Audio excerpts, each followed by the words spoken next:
우리 가족은 4명이다. 부모님과 누나가 있다. 우리 부모님은 자식들에게 헌신적이지만 가족의 중심은 부부가 되어야 한다는 생각을 갖고 살고 계신다. 우리 누나는 예쁜 얼굴은 아니었지만 날씬한 몸매에 호감이 가는 얼굴이다. 나는 20살이 되고 작은 엄마와 매우 친한 사이가 되었다. 그 이야기를 인터넷 사연 게시판에 살짝 고백해 보겠다. 좋아요, 구독, 알림 설정 부탁드려요. 나는 대학 입시 시험을 쳤지만 원래 실력보다 점수가 너무 낮게 나왔다. 사실 점수에 맞게 지원한 다른 대학교에 합격했는데 아무리 생각해도 그 학교에 다닐 생각이 없어 마음 먹고 공부를 시작했다. 그러니까 재수를 시작한 지 4개월째 되던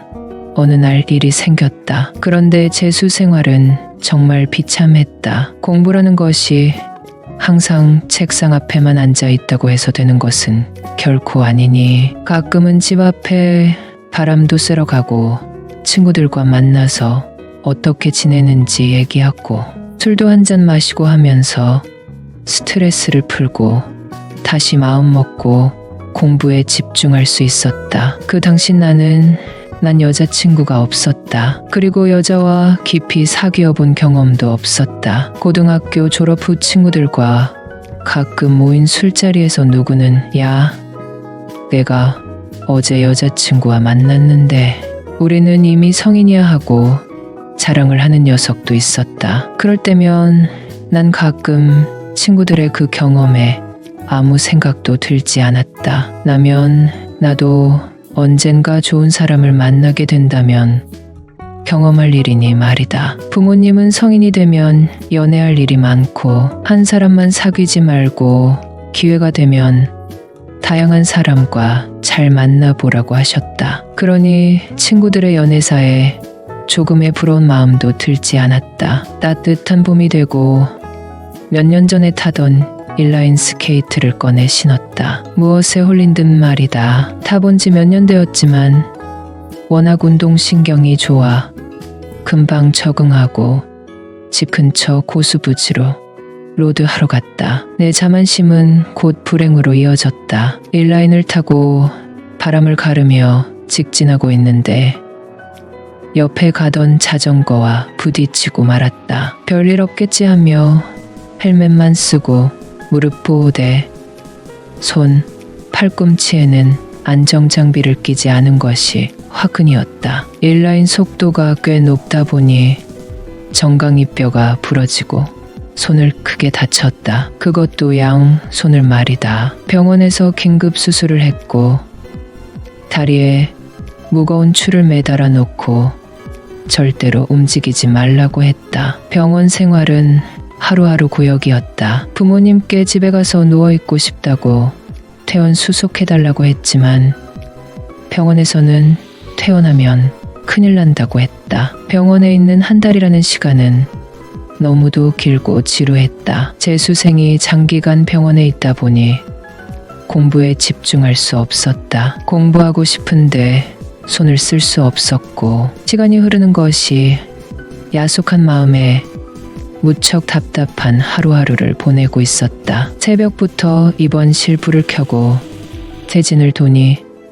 잠을 자다가도 일찍 깼고 긴 하루를 시작하게 되었다. 아무리 답답해도 가족들이 오지 않는 이상 불편한 몸으로 혼자 편의점이라도 갈 수가 없는 신세였다. 그동안 아무렇지도 않게 내 의지대로 움직이고 가고 싶은 곳 다 갔던 것이 얼마나 감사한 일이었는지 깨닫게 되었다. 화장실도 문제였다. 매일 오는 엄마나 누나에게 도움을 받았다. 엄마는 아픈 나를 가엾게 여기고 도와줬지만 누나는 뜬금없이 인라인을 타서 이 사단이 났냐고 혼을 내곤 했다. 사고는 눈 깜짝할 사이에 일어나는 것인데 누가 다치고 싶어서 다쳤냐고 말다툼을 하기도 했다. 누나는 이렇게 중요한 시기에 장기 입원을 하는 것은 인생에 있어서 잊지 못할 추억이 될 거라고 바짝 약을 올렸다. 내가 입원한 사실은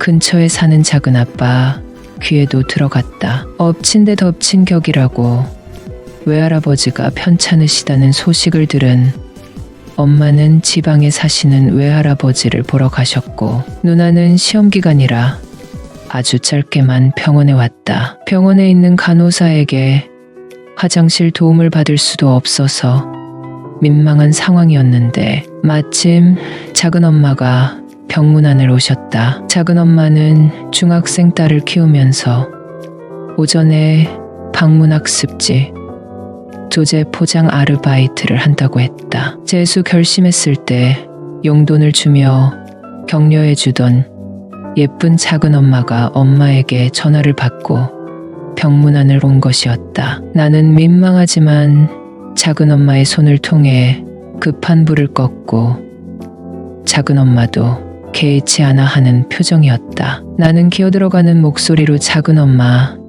제가 퇴원하면 이 은혜를 꼭 갚을게요 라고 말했고 작은 엄마는 조카도 내 자식 같은데 무슨 소리니? 또 필요한 거 있어 하며 살갑게 대해주셨다. 그날 이후로 작은 엄마는 매일 2시간씩 내 곁을 지켰다. 여러분은 써리모의 영상을 재미있게 듣고 계십니다. 휠체어에 태우고 병원 밖을 나가 바람 쐬자고 하며 간식을 사주기도 했다. 정말 눈물 나게 고마웠다. 작은 엄마는 내가 좋아하는 반찬을 만들어 와서 식사 시간에 직접 먹여주기도 했다. 한동안 나는 작은 엄마만 기다리게 되었다. 이렇게 잘 챙겨주는 데는 엄마랑 무슨 거래가 있었다면서 눈웃음을 치는데 작은 엄마의 평소 성격을 봐서 그 말은 내 마음 편하라고 한 농담이라고 믿고 싶다. 작은 엄마는 결혼하고 우리 집 근처에 살면서 나를 잘 챙겨줬고 엄마가 안 계실 때 숙제도 잘 봐줬기 때문이다. 매일 환자를 챙기는 일이 얼마나 수고롭고 피로감이 누적되는 일인지 나는 누구보다 잘 안다. 퇴원하면 비상금으로 작은 엄마가 좋아하는 것을 사주겠다는 결심을 하게 되었다. 작은 엄마는 엄마가 안 계신 동안 매일 병원에 찾아왔고 퇴원 후 재활 때문에 병원에 갈 때 동행해 주기도 했다. 다행히도 나는 어려운 시기를 이겨내고 원하는 대학에 입학할 수 있었다. 다시는 안 하던 것을 하지 말라는 가족들의 조언에 스포츠 관련 동아리 근처에는 가지도 않았다. 대학 생활은 너무 재밌었다. 재수하고 입학한과 친구에게 호감이 가 일명 썸을 타던 시기에 집 근처로 데리고 와 호프집에서 시원한 맥주를 마시고 있었을 때였다. 작은 엄마는 그 호프집에서 친구로 보이는 아줌마들과 신나게 웃고 떠들고 있었다. 친구를 인사시켜줬더니 작은 엄마는 용돈을 쥐어줬다. 작은 엄마는 친구들에게 우리 조카야 너무 잘생겼지. 재수할 때 사고가 나서 힘들었는데 애가 독해서 좋은 대학 들어갔어 하며 나를 소개했다. 그해 여름 어느 날 작은 오해로 여자친구와 헤어졌고 집에 들어가기가 뭐해 놀이터에 앉아 있었다. 나를 알아본 작은 엄마는 여기서 만나니 반갑다고 하며 내 옆에 앉았다. 왜 집에 들어가지 않냐고 물었고 여자친구와 말다툼 끝에 이별했다고 했다. 하지만 너무 괴롭다고 했더니 작은 엄마는 자기 집으로 오라고 오늘 아무도 없다고 했다. 사촌 동생은 친할아버지 댁에 놀러 갔고 작은 엄마는 출근 때문에 같이 가지 못했는데 가로등 불빛 아래에서 본 작은 엄마가 왜 그리 예뻐 보였는지 모른다. 작은 엄마는 내 손을 잡고 빠른 걸음으로 집에 데리고 갔고 축 처진 어깨를 토닥여주며 지금은 괴로워도 나중에는 얼굴도 생각 안 날 거야. 세상에 반은 여자니까 조금만 기다려봐.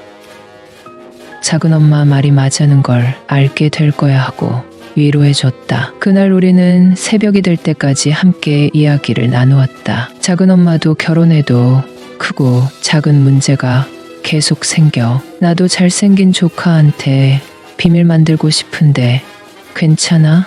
하고 내 눈을 지그시 바라봤다. 엄마는 어디냐고 계속 문자 메시지를 보내는데 답을 할 수 없었다. 그날 예쁜 작은 엄마의 소원을 들어준다면 그 후에 일어날 일에 대해 감당할 자신이 없었기 때문이다. 잠시 설렜던 마음을 접고 죄송하다는 말을 남기고 도망치듯 집에 들어갔다. 작은 엄마도 어렵게 꺼낸 말이었을 텐데 비밀을 만들고 지켜주면 되는 것을 작은 엄마에게 감사 표현도 제대로 못하고 비겁하게 집에 온 후로 작은 엄마를 볼 일이 없었다. 가족 생일 파티에 늘 나오던 작은 엄마가 나를 의식해서 그런지 모임에 나오지 않았다. 그리고 작은 엄마는 1년 후에 먼 지역으로 이사 갔다. 엄마는 작은 아빠가 지방으로 발령받아 내려갔는데 도시 사람이 지방에서 살면 답답하지 않을지 걱정된다고 했다. 그날 내가 너무 비겁했던 것이 아닌지 가족으로서 잘한 행동인지 아직도 모르겠다. 혹시 기회가 된다면 작은 엄마께 그날 죄송했다고 사과해야 하는지 고민된다.